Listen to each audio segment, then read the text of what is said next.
Welcome to the Medium in the Middle podcast. I'm your host, Stephanie, the medium in the middle. This podcast is going to walk you through my journey into mediumship and how I came to realize that I could communicate with souls that have passed over. My adventure started just over a year ago when unusual situations started happening to me. It wasn't until I really started to pay attention to them that it all started to come together. I wrote down everything that I was experiencing this past year in a little black book, and this podcast is going to be a recap of all of those memories leading up to where I am today in my mediumship journey. I will be releasing new episodes every Tuesday, and I recommend listening to the podcast in order, starting with episode 1, as my story will unfold more week by week. If you would like to stay connected with me, follow me on Instagram at mediuminthemiddle.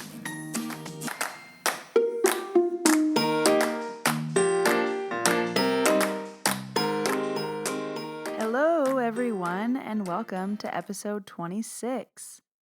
In today's episode, I'm going to be sharing another story that happened during my visit to Ontario in October 2019. But before I jump right into that story, I would like to pull a card. So I've started to pull cards at the beginning of my episodes sometimes, and I always like to ask the deck what I need to know. So it's kind of like asking the universe what I need to know, what I need to pay attention to, and if they have anything for me. Last week, I actually taught my first restorative yoga class, my first ever yoga class. I've been certified to teach yoga for a few years now, but I haven't actually taught a class until last week. And I brought my oracle cards for the class, and at the end, when everyone was laying in Shavasana, I pulled a card for each person and placed it on their mat. And one girl came up to me after class and she had tears in her eyes, and she said that card was exactly what I needed to hear. So sometimes you just need to hear what you need to hear. And that's why I like using oracle cards. Okay, so the card that I got today is card number 18, Magic Stream. And it says, everything is connected through the universal flow of consciousness. The card meaning: every experience you have seems to have its own life story, with a beginning, a middle, and eventually an end. However, there is danger in seeing events as separate from one another, since in fact they are all part of a continuity and a greater evolution. Like an ever-flowing magic stream, your experiences filter through the whole world, one leading into another, informing and influencing still more. Inspiration, invention, and revelations rarely come to just one person. The collective awareness is a shared storehouse of potential. When you remember you're part of the fluid continuity of life, you become a channel for great inspiration. Allow the magic to flow through you and carry your dreams into reality. Your success will benefit many. It's really interesting to me that I got this card today as I was thinking, what is my next step for the podcast? Where am I taking this? What am I doing next? What do I do when my stories are all told and I'm caught up to present moment? So it's interesting that I get this card today when that's been on my mind. So thank you, universe, for the reminder that everything is connected and everything will flow just how it's meant to flow and be how it's meant to be. Okay, before I jump into this story, if you haven't already left a rating and a review on iTunes, I would really appreciate it. It only takes a few moments of your time, and it really helps me in the podcast world for new listeners to find the podcast. So thank you in advance. I love reading your reviews, and I appreciate every rating. So in last week's episode, I talked about how I was home in Ontario, visiting friends and family, as well as doing my Reiki Master's course. So in last week's episode, episode 25, I talked about being at Tara's cottage and what happened with channeling her grandfather at the dinner table. If you missed that episode, go back and listen to it. It is a good one. So after I left Tara's house, I was leaving to go visit my dad for Thanksgiving. So this episode is going to be about what happened when I went to my dad's house. So my dad had recently bought a new house and moved since I seen him last. So I said that I could clear his house for him when I went over. So when I first arrived, I dropped off my bag upstairs where I was staying. So my dad has a cat and I'm allergic to cats. So upstairs he kind of has this apartment and I would be staying in the apartment where the cat wasn't going to be. So like the door was closed and they had cleaned upstairs for me and he was showing me around the house. So we went upstairs to drop my bag and I instantly said to my dad, there's a man here, Dad. And my dad's like, what? No, there isn't. My house isn't haunted. I'm like, well, no, it's not haunted, but there's a man up here and he wasn't downstairs. So he's like, all right, just, drop your bag and come on down. So we went downstairs and I told my dad's fiance that there was a man upstairs. And she said, I knew someone was here. She said, every day I place my shoes here when I come home from work. I always place them in the same spot. And I know your dad doesn't touch my shoes. So in the morning, they're never where I left them. They're on the other side. She says, I don't move my shoes. Your dad doesn't move my shoes, but my shoes are never where I left them. And I knew that there's been a spirit moving them around the house. And I said, yeah, I felt somebody upstairs. So when I do the house clearing, I'll figure out who he is and see if we can get any information. So after I settle in and I unpack all my things, my dad and I go to do the house clearings. So usually when I do a house clearing, the owner of the house follows me around and I'll say different things about the walls or different information that I pick up in different rooms or about which walls are facing which neighbors, if you like them, if you don't, different things like that. So we started on the main floor and nothing exciting really happened. We went around every room and I was saging and raking the walls and I had my feather to clear. We were opening the windows and business as usual. And then we went upstairs to the area that I was staying in, the upstairs apartment, where I had told my dad earlier that I felt the spirit. So we started at the front door and there was nothing. And then we turned into the living room area where my dad had set up like a poker and cards area. And I said, okay, the man's in here. And my dad said, okay. And I said, he's a dad of someone who would be here often. I was like, does someone come here like once a week, like every Tuesday or something? There's the same person comes here. And my dad's like, well, yeah, I host poker nights here every Thursday night. And the same group of guys always come every Thursday. So I said, okay, well, it's one of their dads. And I said, the dad is waiting here for his son because he knows that he comes here often. And his son has a short name. So his name has like 3 or 4 letters in it. And he also wants him to know that he has his son with him. So does one of your friends have a son that's also passed away? I'm a little bit confused, but the dad is here waiting. And my dad kind of thought for a minute and he said, a short name. Which one of my friends has a short name? And then he remembered that he did have a friend who lost a son. He said, when I was born, a few weeks before, his friend also had a son, and he ended up passing away shortly after he was born. And Dad said he remembers because when I was born, he felt weird having this healthy baby in his arms when his friend had just lost a baby. So I said, okay, well, that's probably who this man is, and he's here waiting for his son because he knows this is where his son comes every week. So my dad said, okay, well, what do I do? Do I tell him the message? And I was like, well, I don't know, Dad. You can't just go and tell your friend about how your daughter was clearing your house and tell him that there's this message. Like, what if he doesn't believe in mediumship? What if he thinks you're crazy? And my dad's like, well, I don't think he's crazy. He has to hear this message from his dad. If his dad told you, then he wants the message to get to him. And it was really cute. My dad was like very determined to deliver this message. So I thought, well, you can try telling him, but maybe just lay it easy on him because you don't want to scare him. And he said, yeah, I'm going to drive to his house and I'm going to tell him. I'm going to pull up to the side of his house where no one else can see and I'll just tell him quietly. And I laughed a little bit and I said, okay, Dad, just do it however you want, but just don't expect him to believe you. And I don't want that to hurt your feelings because, not everyone believes in this stuff.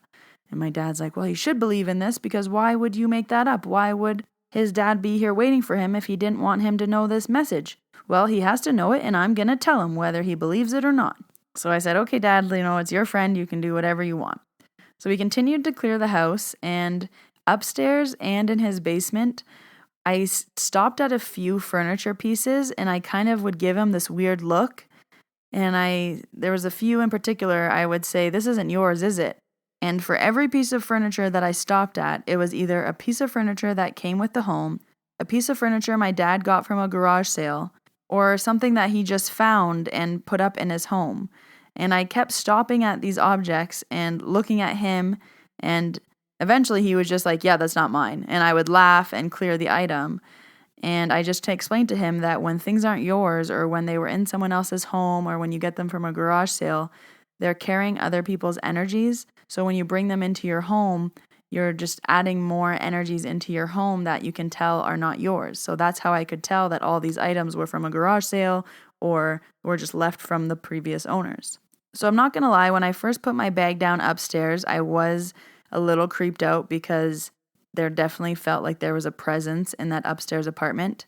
But after the clearing, I went upstairs to go change, and I was completely comfortable with the floor.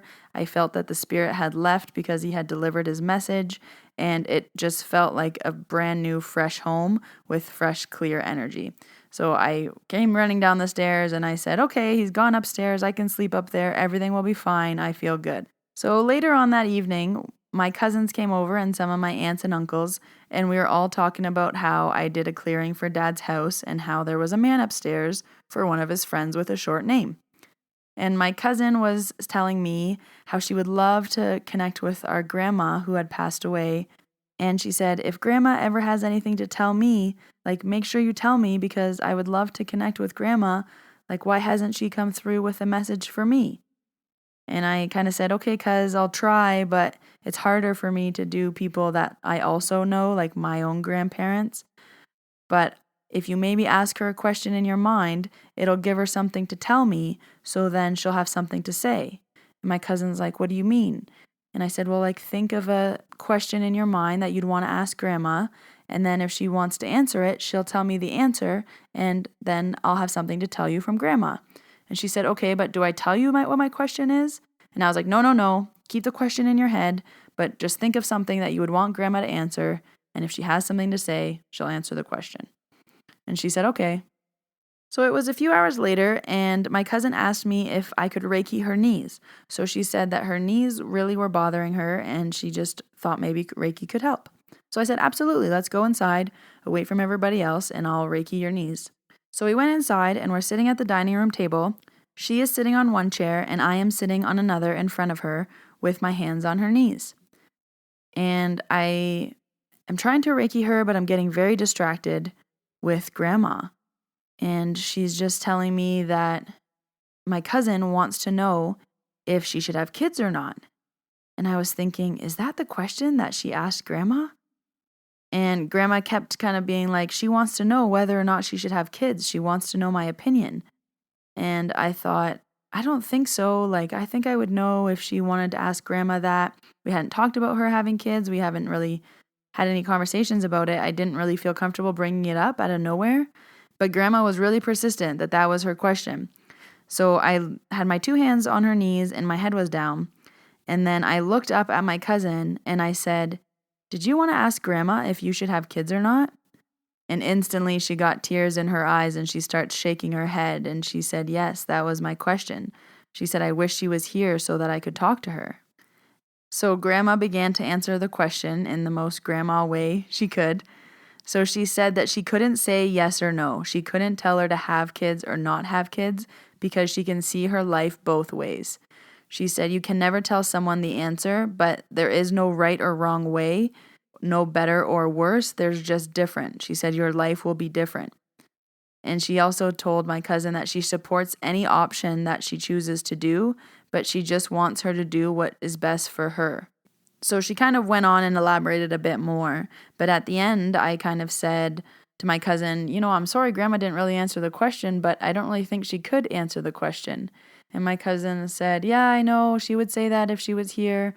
But I just really wanted to know like her thoughts because grandma had 5 kids and she knew what life was like with children. So it was super interesting and a really moving experience that grandma came through to help her out and answer the question that she asked. So the next day I had to leave my dad's house and my dad was going to go tell his friend right then and there about the message that happened the day before.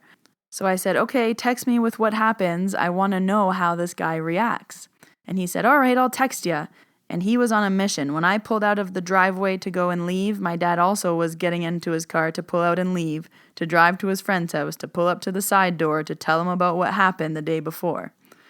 So he said once he told him, he would text me what happened. So I will read you the text messages that my father sent to me after he told his friend. these text messages should explain how hilarious and also blunt my father is. So I said, "Did you end up telling your friend?" My dad said, "Yes, I told him." I texted, "Well, what did he say?" My dad said, "Nothing yet." I said, "Well, did you send it in a text?" He said, "He don't believe that stuff, but said thanks. No, I talked to him." I was like, "Oh, well, at least you told him." He said, "I explained how it all went down." And that was it. So I guess this guy did get the message from his father, and whether he believed it or not is his own choice, but his dad wanted him to know that he had his son with him. So the last thing that happened when I was at my dad's house was a message for my dad's fiance. So her mother is passed away, and I asked my dad if she would be interested in knowing a message from her mom. And my dad kind of shrugged and said, "Yeah, I think so. She might want to know." So we were sitting watching TV one night, and I said, "Hey, would you want to know if you had a message from your mom?" And she says, "Oh, is my mom mad at me? If she is, I don't want to hear it." And I said, No. I was like, "The message is actually for one of your sisters." So her mom was known for having a gift to rid people of the evil eye. So my dad's fiance has told us many stories about how people would show up on their doorstep at all hours of the day and night, wanting her mom to help these people who had the evil eye. So I said, "Your mom is saying that one of your sisters has the same gift that she has, and she doesn't want the sister to have the same experience that she did with it, and she doesn't have to help everybody. But one of your brother's youngest son is in need of this gift, and she wants the sister to do it for the son. She said, I only want you to do it for family, and you'll know how to do it when you do it, but you need to tell your sister, you know which one it is, that she has to do it for your brother's youngest son." And instantly my dad's fiance knew who I was talking about, and she knew who it was for. And she said, "Okay, I'll try to tell her, but I don't know if my sister's going to want to do it because I think it's something she's been suppressing for a long time." So I said, "Okay, your mom just says she only has to do it once, and it's for your brother's kid, so maybe she'll make an exception and try it at least." And she said, "All right, I'll let her know." So that was what happened when I went and visited my dad. It was a 24-hour visit that had a lot packed into it. Thank you again for listening to the Medium in the Middle podcast. My name is Stephanie. Again, if you like the podcast, if you like this episode, please leave me a rating and a review. I would really, really appreciate it. And if you do want to stay connected with me, follow me on Instagram at Medium in the Middle. Okay, everybody, I'll see you next Tuesday for a brand new episode. Have a wonderful week. Goodbye.